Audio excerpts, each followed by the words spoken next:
Hello and welcome to Group Chat. I am Justin Verrier, and joining me for this Festivus extravaganza, we're actually recording on Festivus, which is appropriate, Rob Mahoney, J. Kyle Mann. Rob, do you have your poll handy? What do you got over there? Well, yeah, where's the Vasily Micic poll? You're the poll man, typically, if you'll pardon the expression. Is that like a stick man, or is that something different? Yeah. Quite a poll man, JV. No poll, which was actually a broom, just happened to be around, and the Vasily Micic photo, which was, I believe, black and white and just had all those lines in it that you get from just like a shitty printer. I don't know where that is. It's somewhere. I definitely wouldn't throw out just like an artifact like that. I hope not. That's a piece of group chat lore. We could auction that off to the highest bidder. Well, today is Festivus, but also NBA Festivus, which we always do in preparation for the Christmas Day slate. You'll probably be hearing this on the day after Festivus, which is unfortunate because we will be already tuckered out because we celebrated so hard. Just quick bit of like housekeeping here before we move on here. We're on a holiday schedule a little bit, so we'll be recording on Sunday as per usual, but the following week we won't be recording again until the following Sunday. And for that episode, we're going to do a mailbag. And so if you have any questions, preferably like big picture, evergreen sort of topics, not like your trade best ideas, which we can get a lot of, which are fine, but you know, there's only so many of those we can address. Send those to, what was the email again? The email is ringergroupchat@gmail.com. And as usual, I read every email that comes into that inbox. Every subject, invites to your social events, recipes, your trade ideas. Like, I don't know what's wrong with me, but I will read them. And in this case, we will read them for content. So I'm hoping we get some really juicy stuff for this mailbag, JV. Yes, and thank you to the person who invited me to their like jazz concert the other day. Unfortunately, I couldn't make it. I was had another event already lined up there, but I would have gone and I would have said hello and just vibed out to some smooth tunes with you. Well, so now you know. One more thing you can drop in the inbox if you are in a jazz trio or quartet of some kind. Justin's your man. You know, in the greater Portland area. Just by the vernacular alone, I can tell that you frequent these types of places. The way you said smooth tunes, I think that was basically a credibility check, and you passed, Justin. You really did. I don't have any sunglasses handy, but I would have put those on right before replying to that. All right, we're going to get into some airing of grievances, but why don't we take a quick break, and we will start from there. The Ringer NBA show is presented by FanDuel. FanDuel's got it all. Same game parlays, quick bets for jumping in live and your way so you could build the bet that fits your play. Plus, don't miss out on holiday offers and surprises all month long. Download the FanDuel app or head to FanDuel.com/RingerNBA to get started. 21 plus and present in select states or 18 plus and present in DC, Kentucky, or Wyoming. Gambling problem? Call 1-800-GAMBLER or visit rg-help.com. Call 1-888-789-7777 or visit ccpg.org/chat in Connecticut. All right, NBA Festivus. We only really do part of this. We don't do the whole shebang. We don't do the feats of strength. Although we could if Rob really wants to start fighting some people in order to show his dominance. But we're going to do airing of grievances, which is the main part of Festivus. And we're going to do that specifically about some NBA topics, but about some other stuff too. Fortunately or unfortunately, I don't know how you want to look at this, but it looked like Draymond Green beat us to the punch because he and Steve Kerr were definitely airing some stuff last night on the bench. I don't know if you guys saw that. Yeah, I mean, business as usual, I would say, for Draymond and Steve at this point. Yeah, that kind of reminded me of when I was a kid. My dad had this tremendous power. Now, I didn't get to hear like the volume that this argument went to. It seemed like it got heated. If it involved Draymond, that did. But from our perspective, you just kind of see the talking, and then you see him like resigned in resignation. Draymond walks away, and it just kind of reminds me of like whenever my dad would sort of like get on my case and just sternly say something to me as a kid, and I would just kind of know it was over. Like there was really no protest. That was just sort of a like, all right, I'm fucked, and just kind of like silently skulk away. I don't know, man. You hear people kind of like making bigger picture assessments of this, and just kind of wondering like, does the at what point do we reach like maximum fatigue with the Draymond experience? If we're not getting maximum Draymond production, you know, Steph still looks like Steph. Jimmy, when he's you know at his full strength, still looks like Jimmy. It's like, Are we close to it with Draymond? When do we hit it, you know? I think we're about there, to be honest with you. Like there is a level of reputation and achievement that he carries with him and is always going to open certain doors and give him certain allowances that other players don't get. I just go through this process with him where you kind of can't be the ultimate winner guy and the guy who needs to go back to the locker room to have your tantrum at the same time. It's like both of those things kind of can't be true. And yet there's no question that he cares. There's no question that he's invested, that he wants the Warriors to be a good winning team. And he has a particular idea of what that looks like. It's just if that idea is constantly bumping up against the young players who are around you, the coach who's trying to pull it all together, basically anyone who's not Steph, then you have to ask yourself, what is all that like high-minded philosophy about basketball really worth at that point? Yeah, I think the dicey thing for Draymond is there seems to be a reckoning of players of that era who are losing their power in part because they're just aging out of a point where they could wield that sort of influence over an organization. We're seeing it to a certain degree with LeBron, but LeBron is on a completely different level than Draymond. But you start to look around and everyone's getting old on that Warriors team. And you're also looking at the standings and how they played this year. And you're like, well, in order to make a big move, you need a big contract. And they only really have 3 of those. And Jimmy hasn't been just a gangbusters fit this season, but you would argue that he's having a pretty solid individual season. And you do wonder, like, if you have to start cutting from the core, Draymond makes sense. And I also always look at Steve Kerr in these instances because he feels like he ages 2 years every time Draymond does one of these things. And he's been out front about this, that he does not have an extension past this year. Yeah. And it would just surprise me if he doesn't re-up and really finish out the Steph era. But I could also see him walking away and being like, somebody else deal with it. And somebody else isn't going to have the maybe emotional intelligence to deal with Draymond like this on a daily basis. Oh, yeah. I think it takes a really particular skill set to coach Draymond Green. And to the larger point here, if he was the Draymond of 2016 or so, in terms of just one of the best defensive players we've ever seen play basketball, you put up with a lot. The version he is right now is still brilliant, still incredibly savvy in terms of how he defends, not quite as flexible in terms of playing the 5 as much as he used to be able to. And so now he's just like one of many good defensive players. And attached to that, a serious offensive liability in very specific ways, in particular, like his willingness to shoot or not shoot on given nights. And this is where the Draymond stuff and the Jimmy stuff sort of overlaps. Like they're similar personalities in certain ways, but they're also similarly reluctant offensive players in a way that it's great to have Steph being Steph. It's great to have these, certain breakout games from the supporting cast now and again. But there's some games where it's like you need Jimmy Butler to take more than 5 shots, and you need Draymond Green to not be allowing defenses to cheat away from him. And the fact that both of those things are happening simultaneously just puts a lot on Steph. I mean, at least Jimmy is at least reluctant. Draymond doesn't have really the choice to toggle into that mode. And it's true. You mentioned the contract thing, JV. It's like, you can't the context of what made him pop so well and fit. He's one of the most interesting players in NBA history, and the fact that he is so brilliant, like you alluded to, Robin. Like I think that would have ported pretty much anywhere. I think the pace and space era probably was inevitable, even though Steph's ushered it along. But the circumstances were so perfect for him to pop the way that he did that now that he's aging, it's kind of like, can you port that somewhere else and make it work somewhere? Like, I don't see anybody culturally. It just seems like Golden State was built perfectly, where Steph is just sort of this, like, I don't know, these padded walls to contain him in a way, not alluding to him literally being crazy, although it seems like it sometimes. Like, I just don't know that you could send him to another team. And I can't imagine any other team wanting to take that risk at this point. Yeah, Draymond makes them special, and he still does to a certain extent. But you have to wonder, like, could they be a little bit more conventional even in the front court, get rid of him and just have 2 like rotation level guys? And will that satisfy what they need at this point? Because that's kind of the level he's playing at. I saw a stat where he has as many field goals made as he does turnovers. And I think that crystallizes it all together, where it's just like the reluctance to shoot, but also isn't as sharp in some of the handoff decision-making stuff that you'd expect for him offensively. Yeah.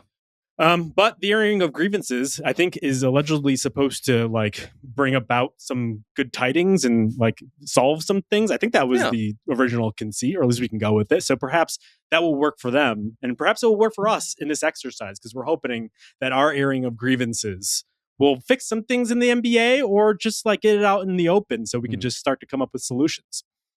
Yeah, I just want to see these things exposed, just called out, just put right out in front of all of us to consider, to mull over, to glare at occasionally. I feel like they deserve these things. It's therapeutic is what it is.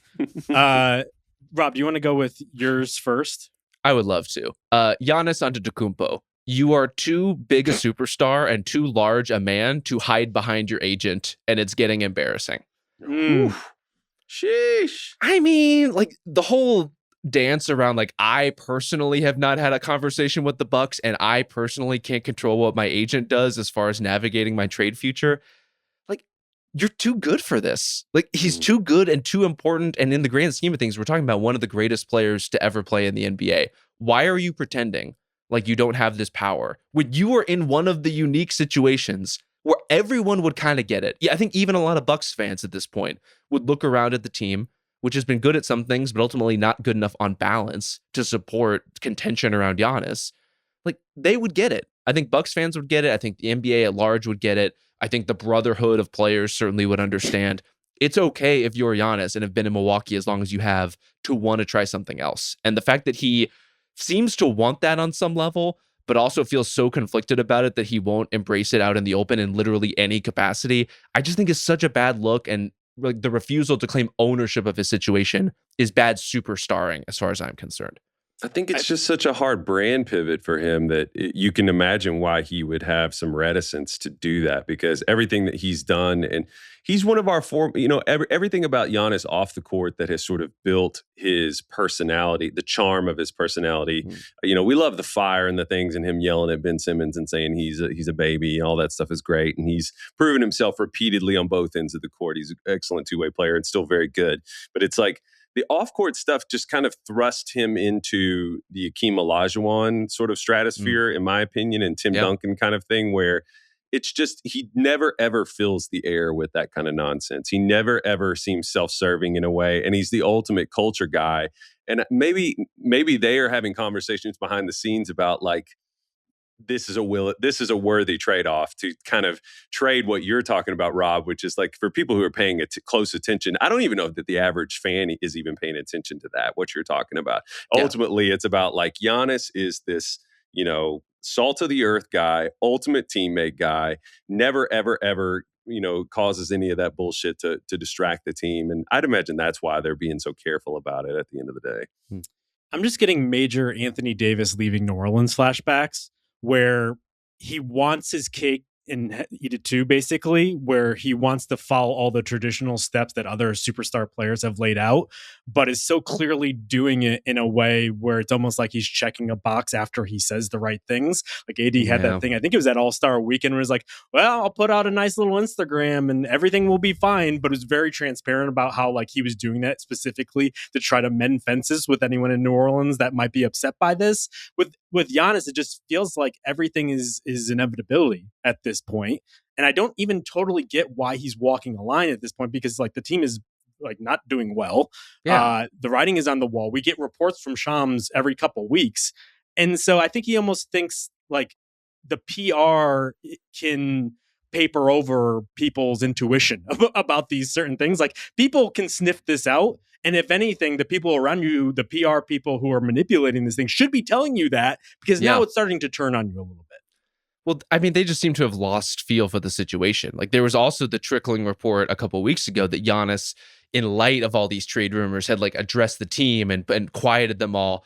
And then when asked about that, all of his teammates are like, what are you talking about? He never has had that conversation with us. We never had, like, the big heart-to-heart in the locker room. That's not a thing that happened. If you want to do it, if you want to be the steadfast guy who says all the right things, you can do that. But you need to actually participate in every part of that process and not just stand in front of the media and say, oh, this stuff absolutely never happened, when it strains credulity to ever believe that a player like Giannis in this spot would never have even looked at another team. Like, we know empirically that's not true. And so it's almost like he's operating, maybe this kind of serves the Duncan comparison, Kyle. It's like he's living in, like, a 2002 media landscape, and we're out here with the minute-to-minute Shams updates. Yeah, he also had that quote recently where, like, he's the hottest chick in the game because everybody's talking about this. It's just like, talking is not helping him. Like, I also think we're expecting too much from these athletes that they could be as finely manicured and as precise as like a movie star or even LeBron James. And I think one of the reasons LeBron was able to execute these sorts of maneuvers and being able to like finagle his way to whatever destination he wants in a way that only upset people in Miami. And after that, everyone was almost too scared to even go at him at that point, was because LeBron is very good at this. He talks almost like a political figure and is able to manipulate the way that he's talking about things, almost a Machiavellian sort of approach. And Giannis just like isn't on that level. He's too busy like doing Instagram lives about and saying like pretty bawdy things about like what he's doing with his wife and all this other stuff. And so it's like, play to your strengths. Almost, you do that on the court. Maybe think about that when it comes to the public perception game. One can dream. But in the meantime, I will be grieving and griping about every step of this process because it really isn't even how long it's drawn out. Like, we've seen almost every superstar saga get stretched out to more or less these lengths, sometimes even longer. That's fine. Like, we can do this for a couple more months or even longer if you would like. I just want him to be a little more honest and transparent about the situation. And granted, I want to acknowledge there's things that players can't outright say without risking being fined, without risking penalty from the like actual punishment from the league. I'm not asking for those things. I'm just asking for a little bit more human to human interaction from a guy who, as you're saying, Justin, like has sort of purported to be the everyman superstar, despite the fact that he is built in a way that no one else on the planet basically ever has been before. The no comment is right there for you, or the That's equivalent fine too. of that. I would be cool with the no comment. Yeah. I'm here for as long as I'm here. I'm going to give my best to be a buck. Like something like that is totally fine. Yep. All right, Kyle. What about you? Do you have a grievance? I have a broader one. This is just about the way the game is presented on broadcasts.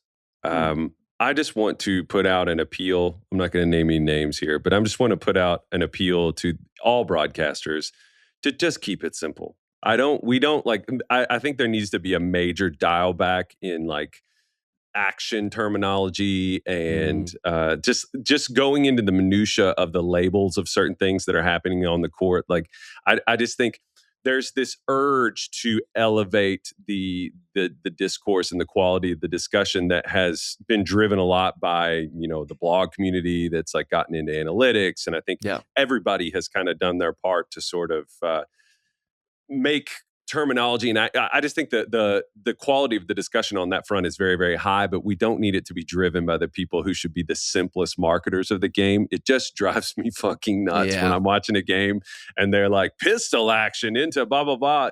Number one, what I said before. Number two, you're stepping on the toes of the color commentator who should be the person who pulls you to the side and is like, hey, this is kind of what this means, like that's what that means. Just tell me what's going on the court. It just drives me insane. I don't know if you all notice this, but when I'm watching games, I'm like, just be simple. Good Lord. Like it's maddening. Kyle, you're not naming names. I would like to page Mark Jones to the courtesy phone to hear this particular grievance. Again, I think it comes from a really sincere place about wanting to engage with the game in earnest terms based on what's happening on the floor. And the best version of a broadcaster is someone who understands what a pistol action is.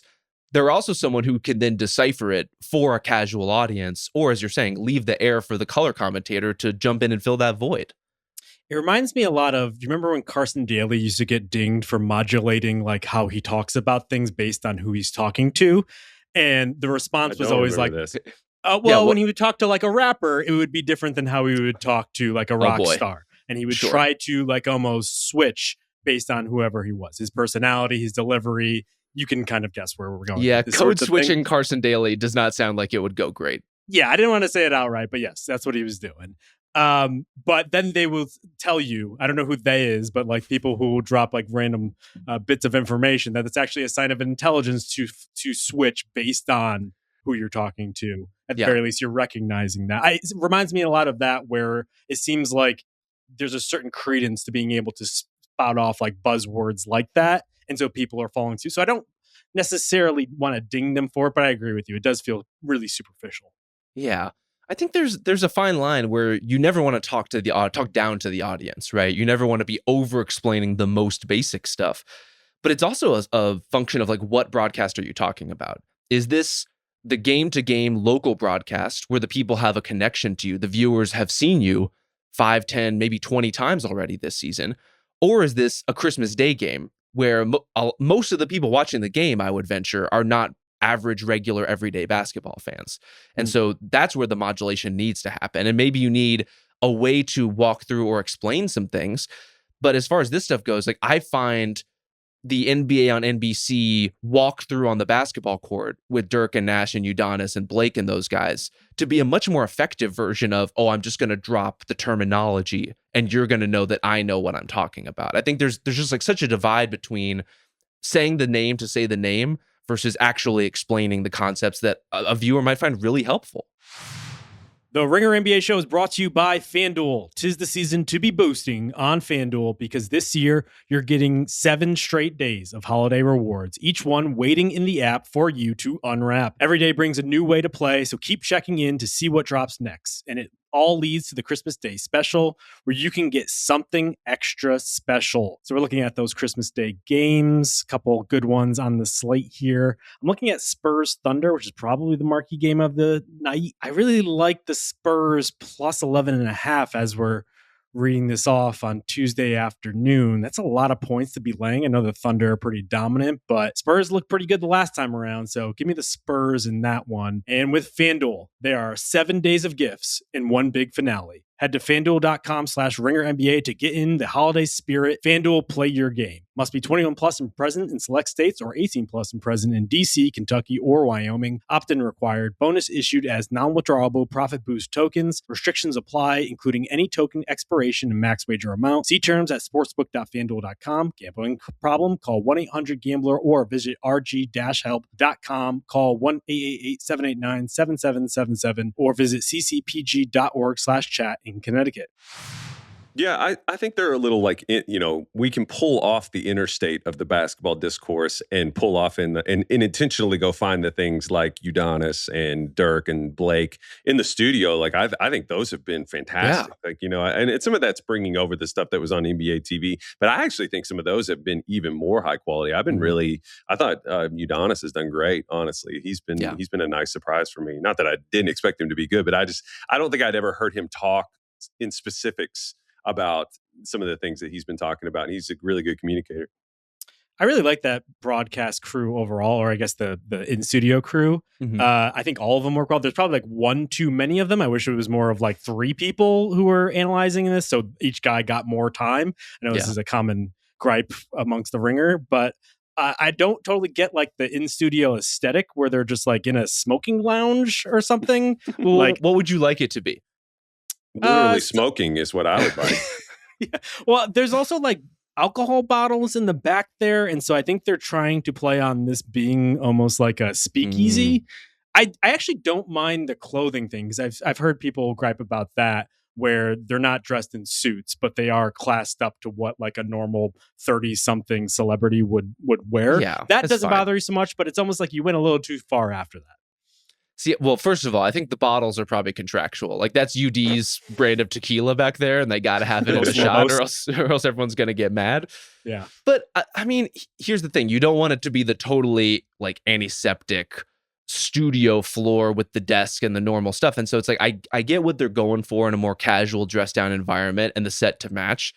Is there some fine tuning that can be done? Absolutely, but I think the vibe is more or less where they want it to be, which for a first-year product on a major new like broadcast player, I think that's a pretty big achievement in itself. It reminds me a lot of Jimmy Kimmel when he started, where it's like he tried to do away with the suits, and I guess Seth Meyers is doing some of this too. Then he ultimately just defaulted to like the typical presentation of a talk show. And it's like, oh, you could do something different without completely upending the entire sort of approach there. This isn't kind of what we're talking about, but I had this down too as like a side grievance, the one I'm going to bring up a little bit later. But did you notice Adam Silver taking a jab at ESPN on the Amazon broadcast? He was essentially like complimenting Amazon, but was clearly trying to say you're doing it right and ESPN is not doing it right. And I don't disagree with him. Like I think ESPN's broadcast is pretty shabby, especially the in-studio stuff. I think finally they have a pretty good number 1 crew with Legler joining them. But this is different than what we're talking about, but like it just seems like Silver and a lot of people's understanding of what broadcasting should be is that the ESPN stuff is negative and we have to go overly positive. And I want to just be careful with everyone here and just think that we're not a state-run media where we have to just completely glorify everything in the way that the NFL does. And I think that's probably where he's getting it from. I think this can get really dicey pretty quickly if we all want to be complicit or just expect people to be complicit in the product and only want it to be upholding like the brilliance of these people and like almost like glorifying like them as these humans. It's like there's an in-between zone that we can do here. That doesn't suit anybody except for Adam Silver and the stakeholders in the league, right? If you want just like puff piece after puff piece, I get why that would appeal to you on a certain level. I think the de-ESPNification of the broadcast experience to me is less about positivity and negativity and more about, are we going to talk at all about what is happening on the floor? And if the whole pregame segment is 60-minute chunks leading into commercial breaks, and during that 60-minute chunk we are only talking about who is available via trade, you have all day, including a daily NBA show, to talk about those things. Like, it's not like there isn't a forum for it. Like, you can absolutely dig into the transaction game anywhere you want to. But on the game broadcast, I kind of would like them to set up the game. And so I feel like that is the gesture that both NBC and Amazon have gone after, is like, yeah, it's a little schmaltzy to do like the Bob Costas like pregame essay sometimes, but also it kind of works on me. And if nothing else, as like a table setter, I like, that's more of what I want than like digging into the nuts and bolts of who is going to be eligible to be moved via the trade machine at this particular moment in time. I'm feeling the Holy Spirit when you just start. I just think I think we talked about this at our Ringer NBA summit like before the season, that it's so antithetical to what makes the league work and makes it romantic whenever they do the stuff that you're talking about, which is just essentially like the gossip of players changing teams, which I'm guilty of that too. Oh, sure. On trade deadline day, I'm just like, I just want something to fucking happen. I don't care what it is, like let's go. But I think number one, the narrative stuff is the really intoxicating stuff that draws people in. It drew me in when I was young. Like the Costas essays, it influenced my approach to how I even do my own work. Like that's the kind of stuff that I really enjoy. But I think otherwise, you're talking about the negativity. I think the show, they've got to continue to find ways to get into that sort of danger zone between being brutally honest, because that clip about where Blake calls out John Morant, that went viral. People really love that. They're like, oh, we're being honest about this kind of stuff. But the highest highs I think of, like back in the day when I was watching, was like Bill Walton calling out Shaq. Shaq got pissed at him like that. There were real consequences for that. I don't think he ever forgave him for that, but it was Shaq needed to hear it. Like, I just think those are the types of things that really elevate it. And I hope they continue to pursue it. I don't know how you do it, because I feel like the whole league and the players are more connected than ever in terms of, you can like look down and get a text maybe like 2 seconds later from whoever you call out. But I hope that we have like producers in place that will continue to facilitate and allow things like that to happen. If we're going to get some state media leanings, the version that I want is Udonis Haslem being like fucking pissed that the Heat aren't rebounding to his standards, and not the version where it's like, oh, the refs really screwed us this game. It's like I think they've done a really good job of picking their spots with that kind of like very specific criticism of a star, of a team, of a moment. And it doesn't come off just in like the inside guys where it's like, this is clearly the first time you've seen this team play all year, and you're just like taking a big swing for the sake of it. It just feels a little more earned. That's true. I ultimately think that probably nobody watches pregame or halftime shows anyway, because they're probably watching this on an illegal stream, or they're just not as plugged into that. They're flipping over to like 2 different like second screen experiences simultaneously. But to watch group chat, I assume. 100%. And then going through the backlogs and listening to them again. But this is probably like a 1%er thing. And I guess if you're listening to this podcast, you're probably doing the same thing as well. Since we're talking about league business, I have one too, kind of in this vein. Adam Silver. I think he stinks. Okay, walk us through it. What do you not like?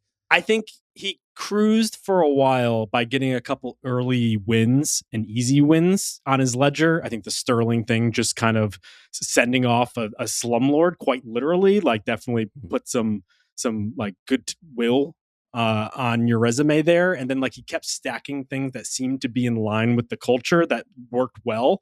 But practically since the bubble and a little bit after, he's trying to make this pivot to someone who's more about business. And I wouldn't be surprised if some of his stakeholders, the owners who are effectively his bosses in all of this, which is important to remember whenever he's doing something and whenever the league is doing something, that Silver has to respond to his bosses, who are the owners. I just feel like he's trying to be more about the bottom line and the dollars and cents in the way that the NFL is. And it's been a tough pivot. And I also think he's trying to meld that approach, the business savvy one, with still being the previous guy who's about the right things, who's more progressive in his ideas. And I just don't think that they're like congruous. Like I think that they clash a lot of the times, and he wants to have them both ways. And so we get situations where recently a lot of scandals are unfolding. We're gambling, the Terry Rozier thing, obviously the Clippers thing, and he's giving first and foremost a pretty tried and true PR line of like, well, we're really doing our due diligence. We're going to do this investigation, and like we really need to make sure we're getting this one right. And then months and months go by, and they're just hoping nobody says anything. But these are so big that I think it's very clear that he's trying to buy time in order to find the right approach. I don't think there is a right approach. Just fucking make a decision and go from there. There's also this other stuff happening where he's constantly borrowing from other leagues. And I think that's fine if you want to have influence and like take things from other places. But like he's clearly obsessed with soccer. And a lot of the new things that they've been trying have been soccer leaning the cup first and foremost. But also like he's extending into the Euro League right now, which takes away from expansion domestically.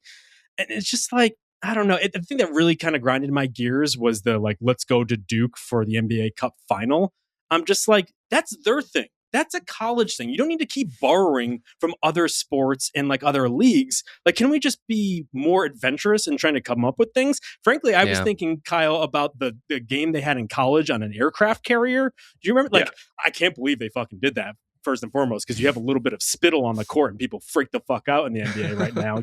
Imagine like right next to the ocean. But like, what about something like that where it's a completely new environment, like an outdoor court, for instance, and like go to Venice Beach or one of the famous ones in Rucker and play a game there? Why do we always have to borrow from other places? Yeah, Justin, you've been saying off mic a lot. You just really wanted the NBA to have more of a military industrial complex kind of presence. More spittle. Right. Yeah. That's right. More camo uniforms too.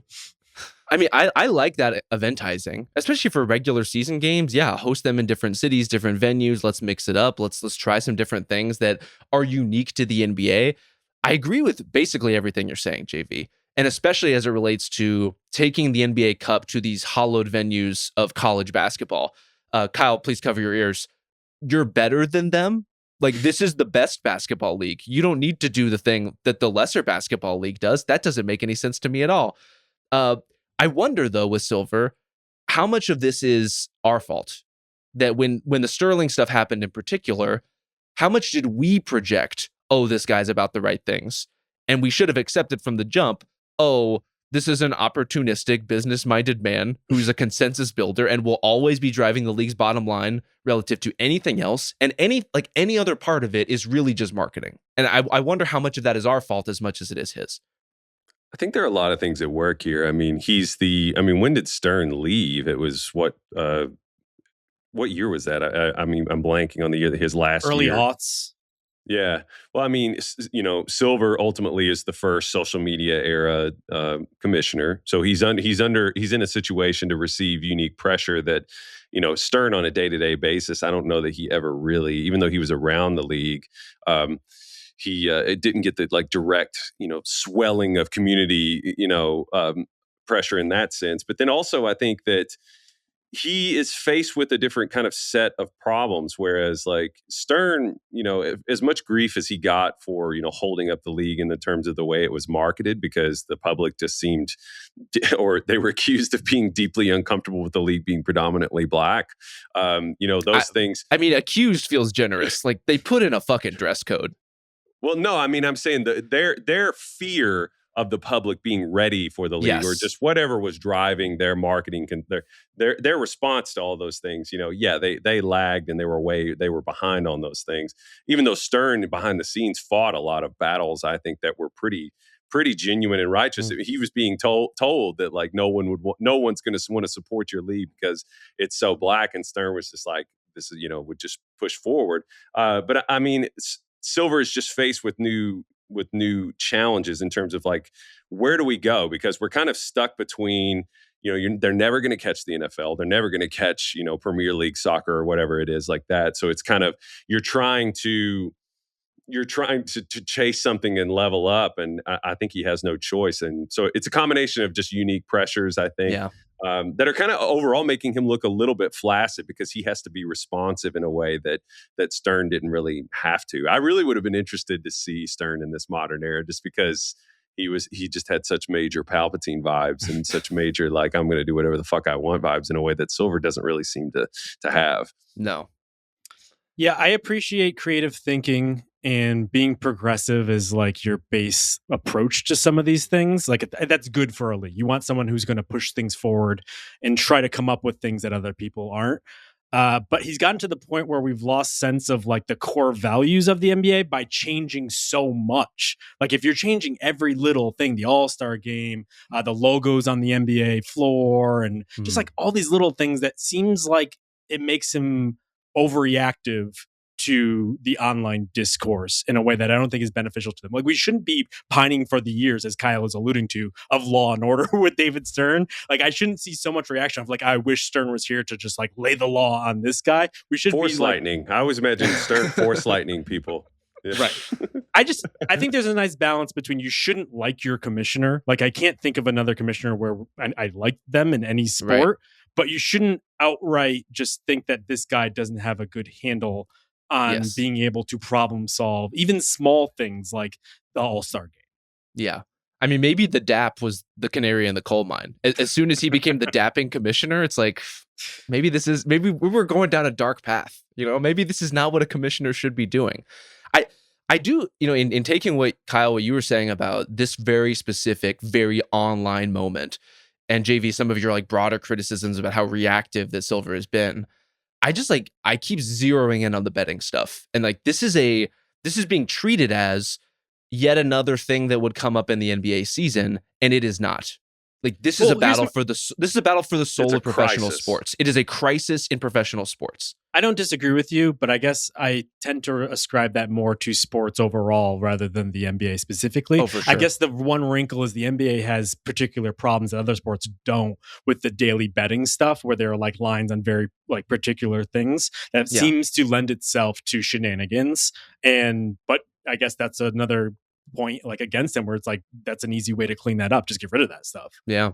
And I mean, there was just some new kind of like in-league legislation this week about the disclosures around who is going to be available for these games on what timelines. It's that stuff that I think is good in cleaning up some of the ambiguity around what is ultimately like a huge business consideration for the league.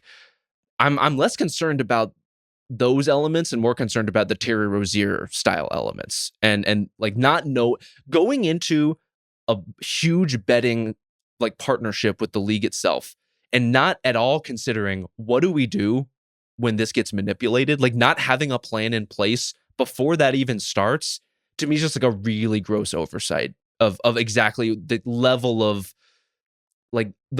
complication that they are now dealing with and have welcomed in for the sake of getting all this money. I just kind of wonder, man, about like 15, 20 years from now, what we're going to look back and say about this era, because this is just like a minor anecdote. Like the way this has sort of invaded day-to-day life, I think is fascinating, because I was in a store near our house recently, and I was picking up for a party. I was picking up some libations, and I struck up a conversation with the cashier. There was somebody in front of me who just was like repeatedly buying and betting, and it went on for a long time. And I just couldn't help myself, and I was like, on a day-to-day basis, I was like, how much money do you see people burning on this stuff as opposed to alcohol? And he was like, it's not even close. He was like, it's betting, it's gambling. Wow. And I just had a moment where I was just like, man, this just feels like a fucking societal rot that we are just kind of like, I don't know, like people who are like benefiting from it. We're all staring into the abyss together in more ways than one right now. Yeah. Having said all this, I don't know if you guys saw the Powerball number, 1.7 bill. Yeah, I'm getting a fucking ticket tonight. Yeah, I haven't bought one in like 20 years or whatever, but like I'm in, baby. They've got you back in.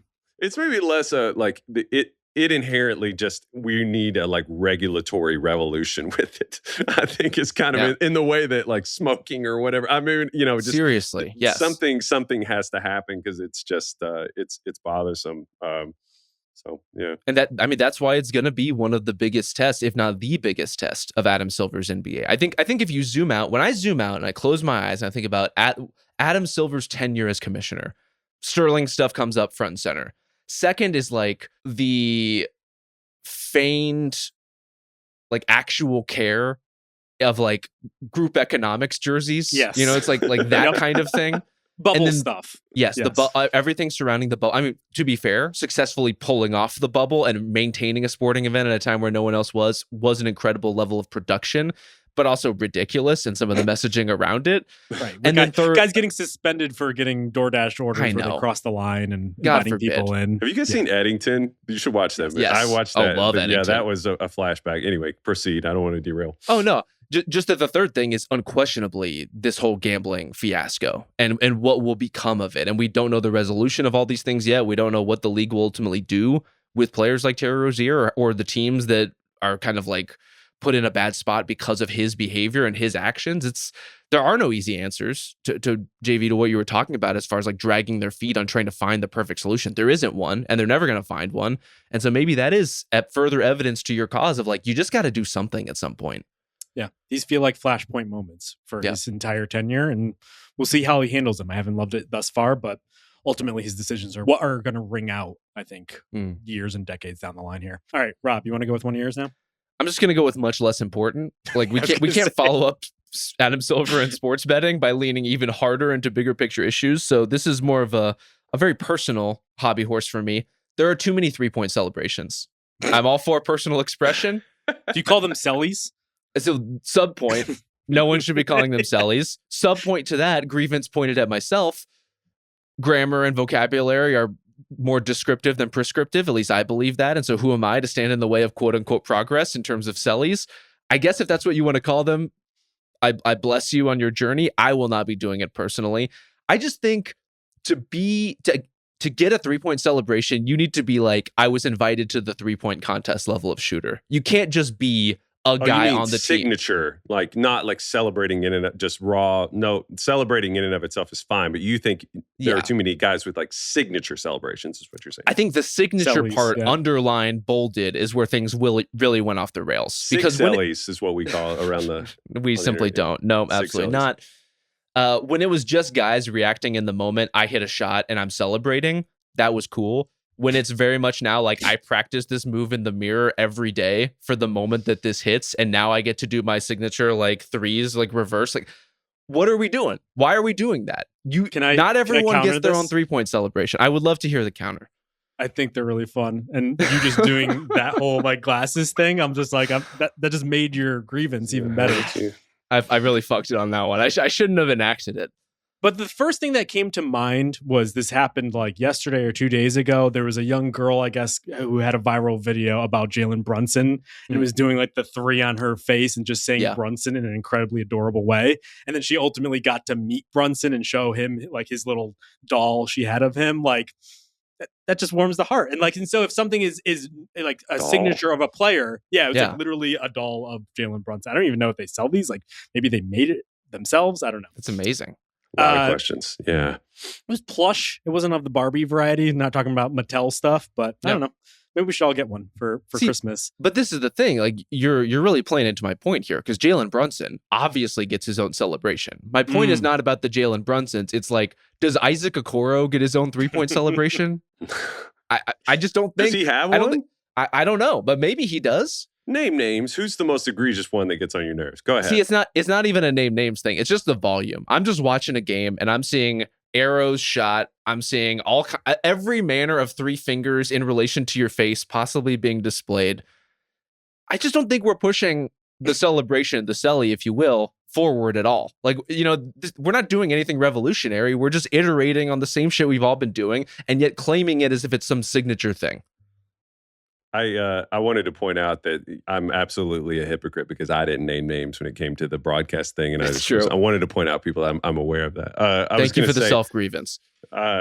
First of all, I mean it is hilarious. Like, I mean, simple stuff like the mellow, like that, like just a simple, subtle, like Classic. I hit a three. That's fine. Yeah, I mean, Absolutely. if we're doing like choreography, that you have to reach a certain level of. It's sort of like the Draymond thing. Like there's a tolerance to skill ratio that you have to kind of hit and maintain. If you're like, Steph level, nobody is. But if you're in that upper tier of 3-point shooter, yeah, you can do something. Like Jamal Murray doing the arrow thing. He's been doing that for a long time. It's true. He's been doing it forever. Since college. Yeah, he did it. Yeah. I disagree. I think we shouldn't be rating this based on the quality of the player, but the quality of the celly. Like, I think we should be thinking about this more in terms of creative. Silly, though. Yeah, I just, for instance, I think about Denny Abdia, as I so often do these days. When are you not? Yeah, that's a swear jar right there. That was really shoehorned in here. I'm gonna flip this on you guys. He does the John Cena I can't see you hand in the face thing for multiple things at this point. That's just not all that creative. A lot of guys do that, and it's such a popular thing.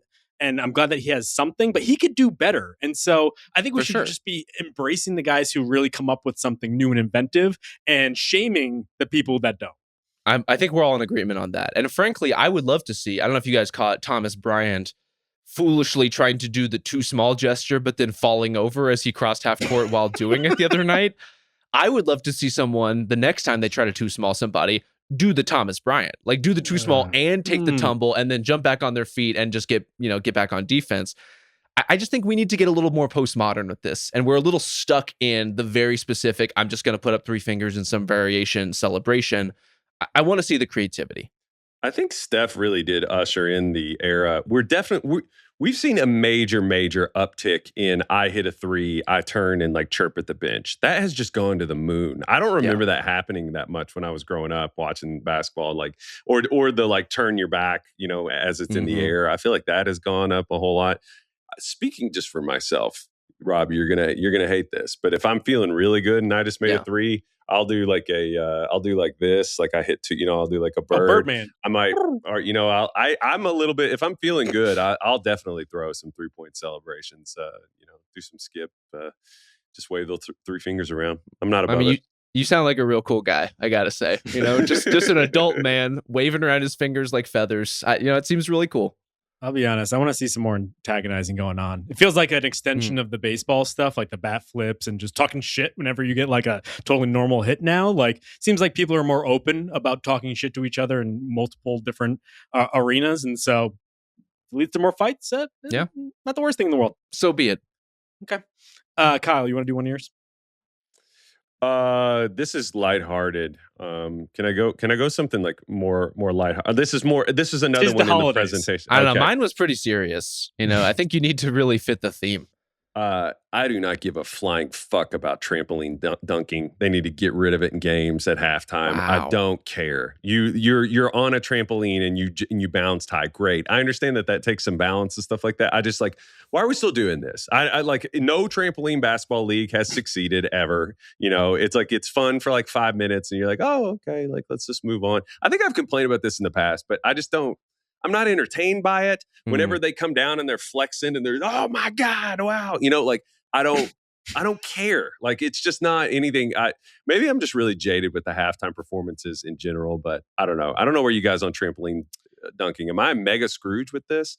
Well, we watch players in the air dunking and marvel at them for 48 minutes a game. Why do we have to see lesser athletes need a trampoline to do the same thing? Like, it's obviously a bigger leap in a bigger distance, but like it's just a lesser version of what we're watching. And so just to clarify, the two of you think that those people should be fired. The industry should be wiped out. Yeah.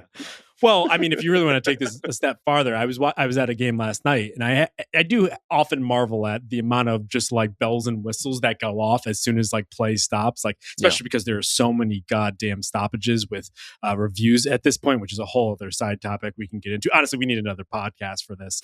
But like, as soon as play stops, it's like, get the music pumping and there's dancers and there's cannons. It's like a fucking 4-alarm fire. I'm just like I don't think we need these things anymore. We have so much stuff assaulting us via like our phones and social media and all this other stuff. Like, I think we actually need less just of everything at an NBA arena. I mean, less of everything in modern life in general, I think would be great. But yeah, I think to the trampoline point specifically, we're onto something that it's just a lesser version and a worse version of actual basketball. And why would that be the benefit of, taking this little breath in the game? I'm a little more allowing when it's just like a timeout. When teams try to use this as like actual halftime entertainment, like I know it's hard to book these things, like misleadingly difficult to book these things for an entire season when everyone is fighting for Red Panda every night out. There's only so many amazing slot decks out there, right, Rob? Well, I for one Red do not want to watch Amazing Slot Deck die on the hardwood, and I know for a fact that I'm going to watch it. So worried, man. I just am. Red Panda was at an NFL game last night. I think she was at the Niners Colts game. And I'm like, wow, she's even leaving the NBA. Like, what the fuck can we keep for ourselves anymore? What does it say about me that I feel betrayed by that? I do. No. Like, I honestly feel like, I'm like, how dare Red Panda be gainfully employed by another sports league? I will say I was at a Kentucky game, and the Amazing Scooby or whatever it is, it's Christian and Scooby, right? Christian and Scooby. Yeah, he was there, and it was funny it was so funny. It was amusing to see a crowd that had not seen him. Yes, genuinely like very. I'm very, very jaded, I guess, on that front. I have another gripe about the in arena experience: the freaking parachutes that come down from the top. They always land in the lower level. I just have a big problem with that. They should land in the upper level. They need to make an effort, magnetize them in some way so that they fly. I don't know what we have to do. I'm just saying, if you're in the lower arena, you don't need a freebie like that. Somebody some little kid in the top needs it. So they got to figure that out, man. You're extremely right. But it's like, how do you have the pageantry of watching the parachutes fall if they're not falling all the way to the lower bowl? So it's like, I think they need to let some parachutes fall, but then there's just somebody up there who's tossing out stuff to the upper bowl. Because you're right that we can't have a class conspiracy here. Like, we don't support things like that. This is a real Hunger Games take where it's just like, why does the inner city get all the nice desserts? But you're right. They also don't fall into the media section, at least where I am in Portland. And I'm like, I want to fucking knock somebody out trying to get a t-shirt that's 2 sizes too big for me. I want to see you and Danny Meringue throwing bows. Yeah. I think Danny Meringue would for a Chick-fil-A sandwich. Yeah. He's pretty strong. I actually have an arena one too. If we're kind of on this jag here, turn the volume down. Now we're just in old man territory. See, it's old man. Yes, I admit that, but also I think arenas are getting so used to piping in music that when the crowd is actually into it. This happened to me last night where the game got really tense. The Blazers came back and all of a sudden everyone's standing, everyone's cheering, but they were trying to raise the volume on top of that because they were still piping it in.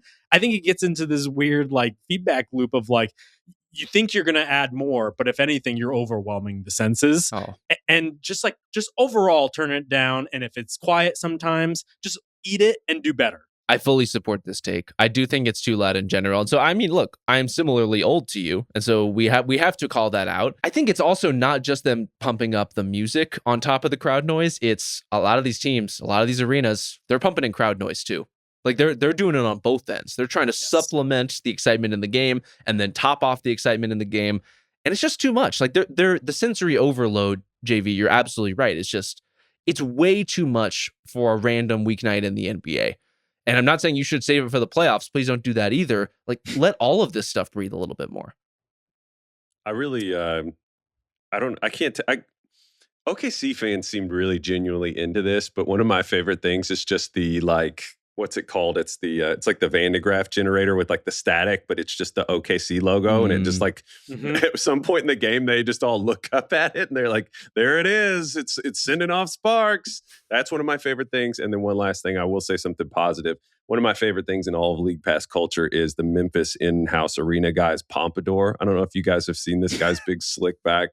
It's incredible. You should watch it. I don't know the dude's name. I'm sure he'll hear this now, but yeah, so I just wanted to end on a positive note. Those are two things that I like. I like Memphis's whole like oeuvre, basically. They got the wrestling stuff where Grizz puts on that outfit. You got the whoop that trick at the end there. Like they play to like this certain like personality of that audience that I think people can learn from. Yes, they are the game ops. 5 people who do the game ops. I know, but like they are the game ops gold standard for that reason. It's organic, it's specific. It doesn't like so many other teams when they try to go local have the feel of we are making our 8th City Edition jersey and therefore need to pick like something recognizable but actually not recognizable. I never have that feel with anything Memphis does. Like it always feels like you're going to a Grizzlies game and nowhere else. Do you guys have other NBA ones? Because I have some more holiday leaning and then just other stuff. I do have some other NBA ones. I guess more discourse related. I want to talk about assists, specifically assists. If a guy has the ball in his hands, I just don't care that he has 6 assists a game. Like I'm just kind of penciling it in. And so, yes, if you're getting into 8, 9, 10 category, or if you're, say, a facilitating wing who all of a sudden has 8 assists, like that's notable. If you're just like a point guard who brings the ball up every time and gets 6 assists, that is like a matter of course. And we all need to accept that is not a notable stat. 6 assists just doesn't impress Ramen. Doesn't it? Well, it might. No. It depends on what you do. Okay. This is the Russ dilemma, right? I mean, like, if somebody has 10 assists, you're like, oh, well, the unselfish player sets his teammates up, steering the ship. It's like, well, you had the goddamn ball the whole game. It's like there's the home run assist that I think that is sort of a, like, I don't know. I feel like the Helio sort of movement in the past few years of the Hardens and then the Trays and the Lucas and things like that. It's like, oh, we want to sort of laud their ability to get everybody going. But there's also sort of a downside to it. I don't know if this is exactly what you're alluding to, Rob, where it's like, is the value of an assist the same if like you did all the work and then at the very last second, if I couldn't score, I like threw it to you? And it's like, do you get as much credit for that? I don't know that you necessarily do. If it's like you got the ball in your hand so much. Yes. I think you only get credit for it at the point where you are compromising the entire defense, right? If you're trying to make a play, and all of a sudden there are 3 defenders around you and you're kicking out to a wide open shooter, then yes, that's a real meaningful created play that wouldn't have been there otherwise. If you're just dribbling around for 18 seconds and then dish off the ball like a grenade to a semi-open shooter on the wing and they make it, I just think we should have even more discretion maybe in the assignment of these assists. I know there's already like a huge home court bias as it relates to a lot of these things, but really we just need to be a little looser in general in terms of adjudicating. Did they actually contribute to the opening of that shot? See, I thought that's where you were going, where there's just too much home cooking, even now, where it feels like we're super sophisticated about these stats. Because I'd look up sometimes, I'm like, that guy had 8 assists? Like, it seems like that was more of like someone else creating that opportunity, or they just made a pretty simple pass. I think that's something that I would like to see more of, like adjudicating between like what was that pass created the opportunity versus he just passed it to him and he scored. Right. And it was wide open. It was a transition bucket whatsoever. If anything, I think it should take away assists. Almost like I wish we did with rebounds that aren't contested. If a guy's just the only one there, I just think that like there's another level we can get to, and it's not that hard to get there. Yeah. NBA used to have contested defensive rebound as a stat, didn't they? I thought it was on the official site. I think it still is. It's just a little fuzzy sometimes. Right. But yeah, I mean, like that's the trouble with all this stuff is like at the point where you make it a little looser or more open to interpretation, is it as valuable comparing apples to oranges in that case? I'm like sympathetic to those arguments. I'm just looking at like the Kevin Porter Jr. types. Kevin Porter Jr. has the ball in his hands more than almost any superstar in the league. Like he's going to get some assists because he has the ball in his hands a lot. And I'm not so moved by him getting 7 assists when he has the ball more than like Anthony Edwards, for example. Yeah. All right. Why don't we take another break, and when we come back, we'll get to the good stuff. All right. We're back. We did all the NBA stuff. A lot of content for you if you really want to dig in there. I have the really important matters at hand here. First and foremost, it's the holiday season. And I got to say, like, what the fuck is going on with mistletoe? Like, was the guy who invented this just a real sexual deviant? So I put up some twigs of thyme above your head and you gotta kiss me? You gotta kiss me. Like, that's fucked up. It's incredibly fucked up. I love this one because mistletoe, on the one hand, is just a plant, right? So it's like, it's always been there. And a guy saw it right now. A guy saw it and made up the rule, and there's no question it was a guy. And was like, 100% a guy, for sure. It's like when you watch a movie and the emotional sensitivity is just way off. You're like, a dude wrote this, for sure. Yes. Right. I feel like we just wrote a Tim Robinson sketch. Like the guy who invented mistletoe feels like such a Tim Robinson character. But you're right, JV. It's fucked up. Like I don't know why we're just allowing this to continue to exist.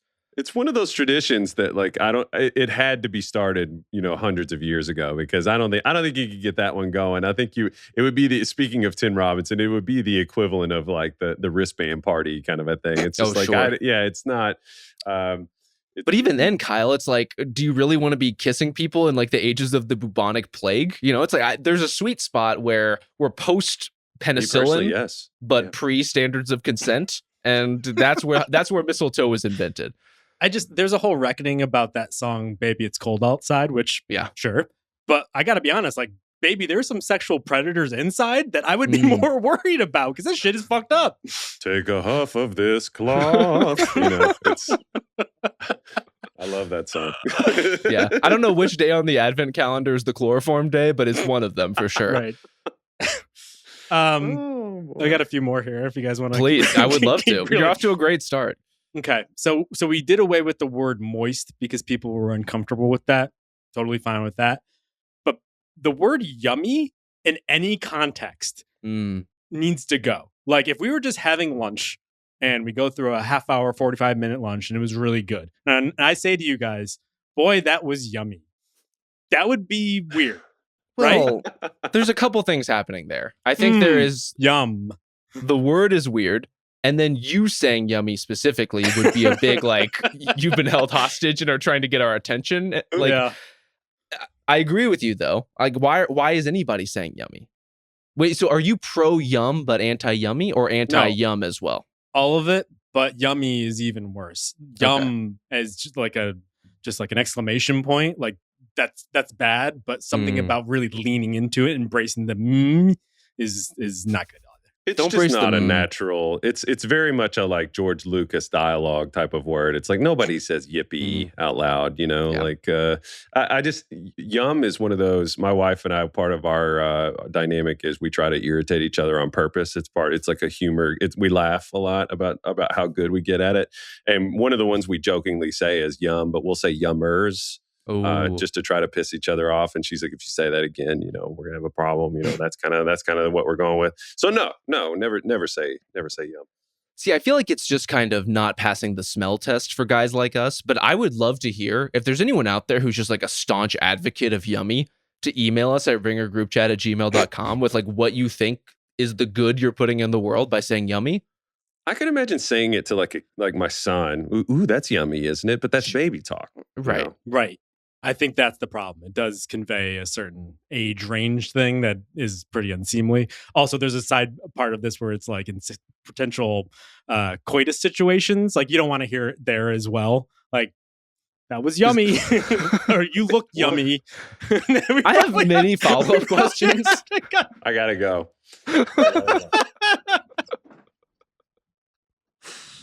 I can't be here anymore. I don't even... Just when I thought we had gotten to every depth of JV's personal life, he goes from yummy to his mind goes to coitus situations. If we don't, I think it's more about like someone looking good. Like, oh, you look yummy. I've heard that before. Aimed at you? Wait, what? Just backed away slowly from that one. And tell other, wow. I got one or two more here. Please. Having to comment in order to get a recipe. Like, what the fuck? Like, this is already... What do you mean? Like, you're on Instagram. So you see a nice little recipe. I get served a lot of, like, pasta dishes. And, like, this is the appropriate way to make a steak. And, like, I obviously watch all of those. But if you want the actual recipe, they don't put it in the captions. You got to comment something. Then some fucking random person's going to, like, DM you a recipe? Like, what's going on there? I mean, they're just fishing for engagement, right? So I agree. From that perspective, it's definitely gross. Okay. But yeah, if you're posting a recipe video, it's got to be in the description. Like, that feels like the least we can do for each other. Okay. Last one I have is that food shouldn't be served at a movie theater. Okay, no fuck you. No stop. Why are you doing this? Well, specifically like dinner.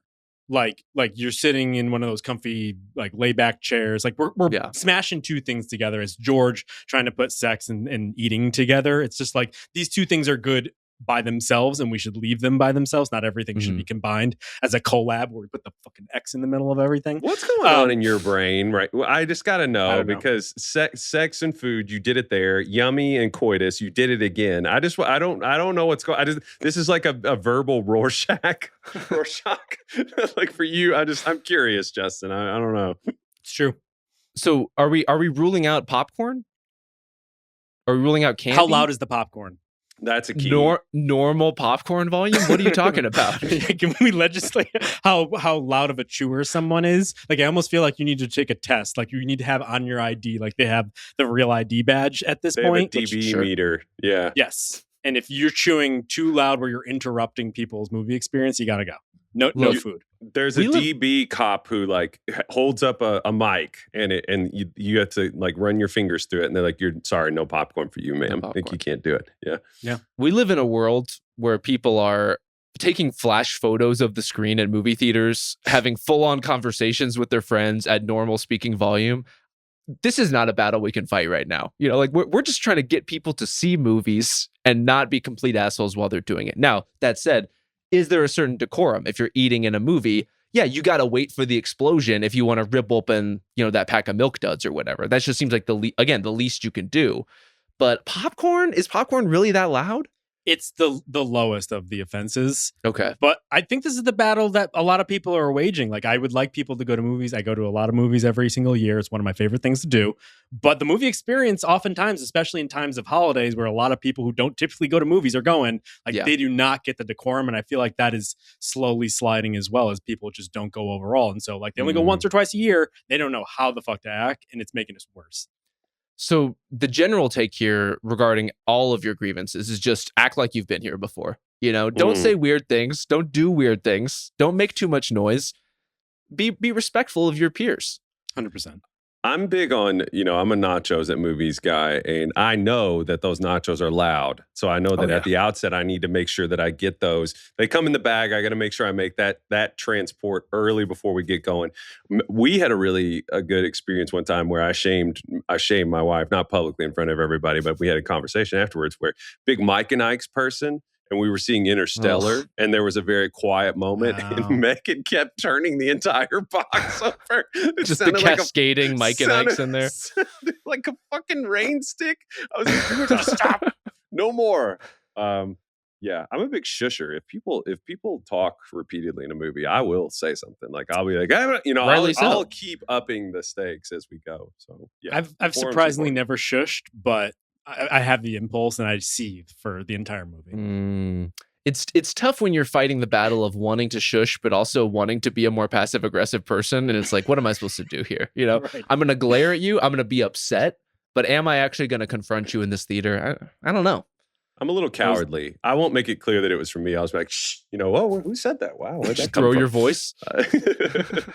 These are the two wolves inside every podcaster, the passive aggressive and the aggressive aggressive. Yeah, I'm a little bit of a coward. I think we're finding that. Yeah. Does anyone have any more grievances? Or I think we covered a lot of ground here. One just like really small, somewhat basketball related grievance aimed squarely at myself. And Kyle brought this to bear on our Young Cores podcast.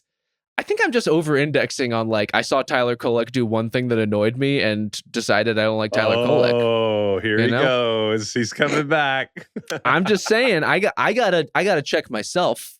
I'm airing my own personal grievances with Rob, with my internal process that your Spencer Jones types, your Tyler Kolek types, I gotta get a reality check. I gotta touch grass before I'm really taking these guys to task. So that is my resolution for 2026. There's huge fuck them kids energy for him. Now, granted, Tyler's 24. He's not a kid, but just be a little more patient, Rob. God, it's not a generational thing. Condescend to college basketball. You condescend. It's all beneath you. Well, that's definitely beneath me and should be beneath you too. But I guess a guy's got to make a living. I think the two criticisms that you've levied recently shouldn't perhaps like turn you against being critical overall. If anything, like I feel like you're overly open to like foibles and whatnot and lean the other way. Like I wouldn't go the other, like just not doing this overall. Now I'm just seeing the two of you as the angel and devil on my shoulder. And JV's like, no. Who's who? Yeah. Well, I mean, there was never really any question, but there is a delicate balance there that we all try to strike in terms of genuine fair criticism versus just like, I anchored this because I saw it early, and now I think that's who that player is, and I confirm it every time I see it based on one little thing he does. But I got to open myself up to the possibilities of the Tyler Kolek universe. Like this is it's a new year, it's a new day. I want to be a more open podcaster and pundit, if you will. See, I don't think this is good. I think like openness bad. Well, I think one of the beauties of basketball is like your preference in style of play or players or whatnot. It really is a preference. It really is like something you craft, almost like a opinion about movies, for instance. Like you could have a good movie that just doesn't reach you in a certain way. And I don't want to lose that. I don't want to like a player based on reasons I can't really describe, but I'm going to go to bat for him every single time for no actually objective proof. Like that's the beauty of basketball podcasting.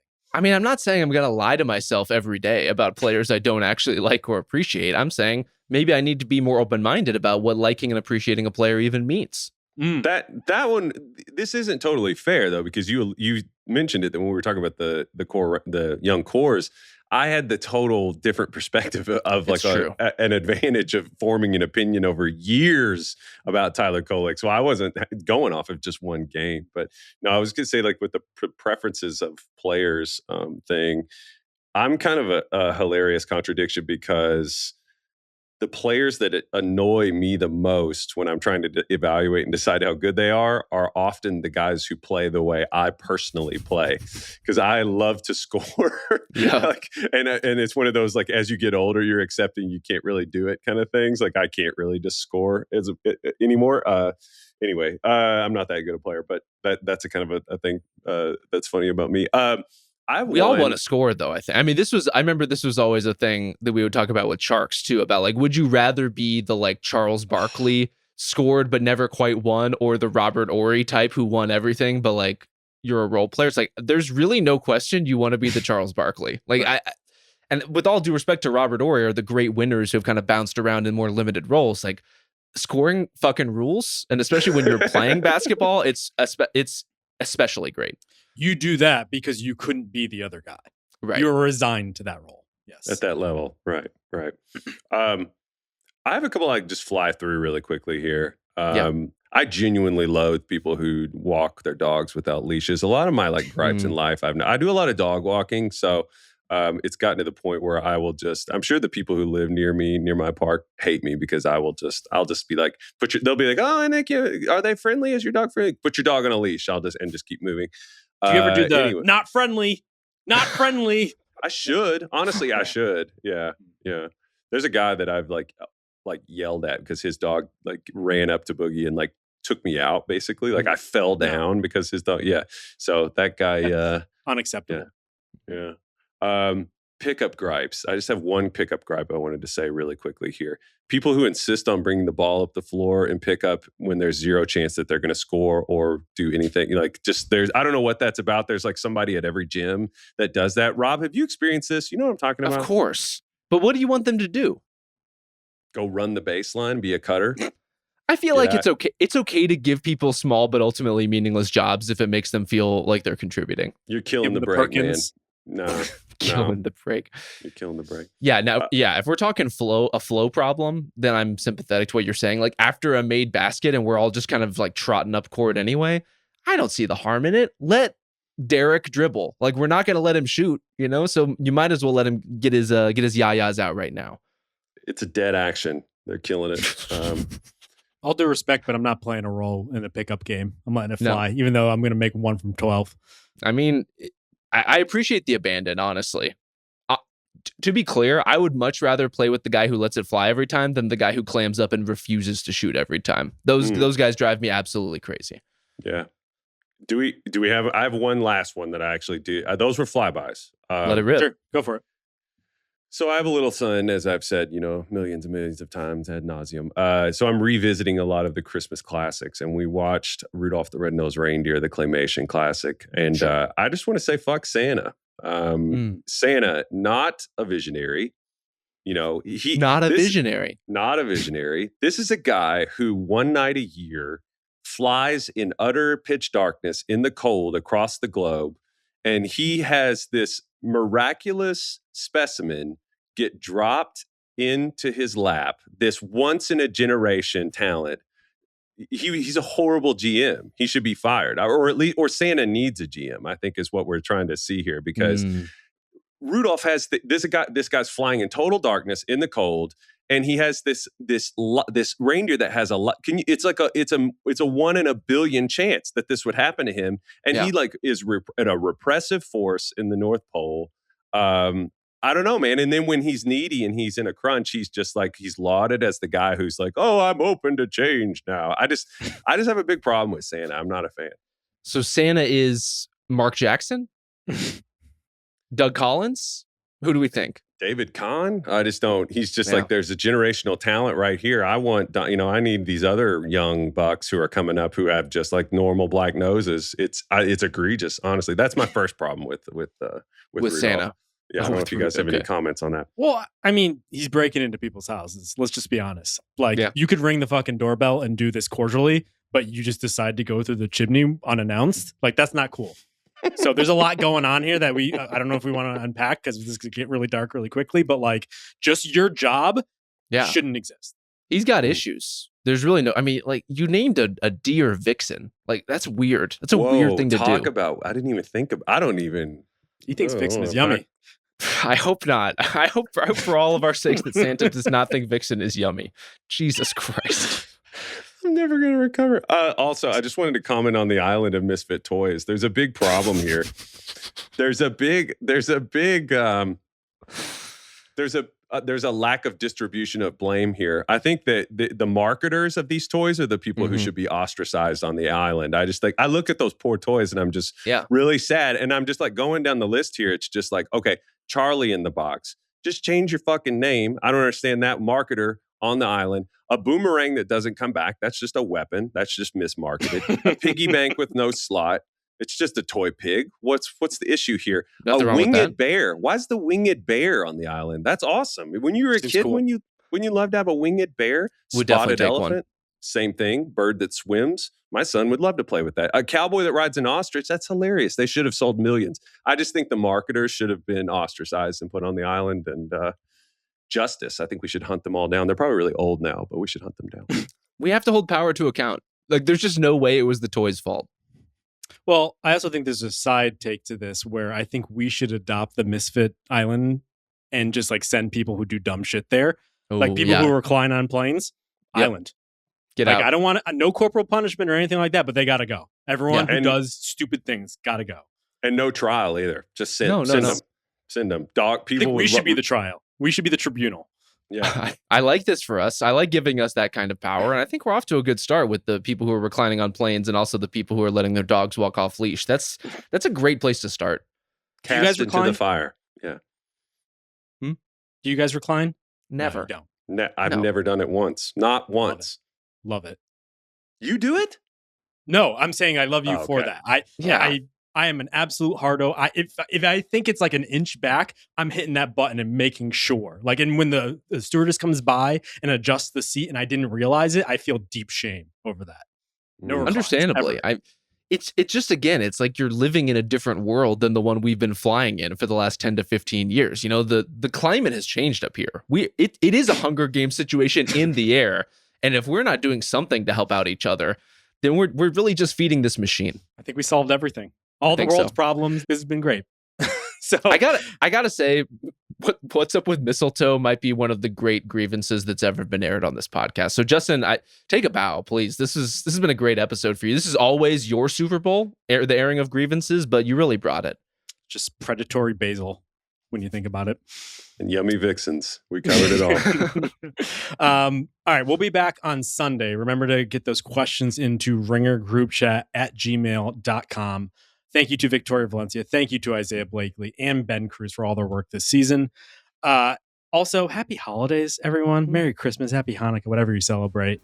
Hope you have fun. We'll check you on Sunday. We'll talk to you then. Must be 21 plus and present in select states. For Kansas, in affiliation with Kansas Star Casino, or 18 plus and present in D.C., Kentucky, or Wyoming. Gambling problem? Call 1-800-GAMBLER or visit rg-help.com. Call 1-888-789-7777 or visit ccpg.org/chat in Connecticut, or visit mdgamblinghelp.org in Maryland. Hope is here. Visit gamblinghelplinema.org or call 800-327-5050 for 24/7 support in Massachusetts, or call 1-877-8-HOPE-NY or text HOPE-NY in New York.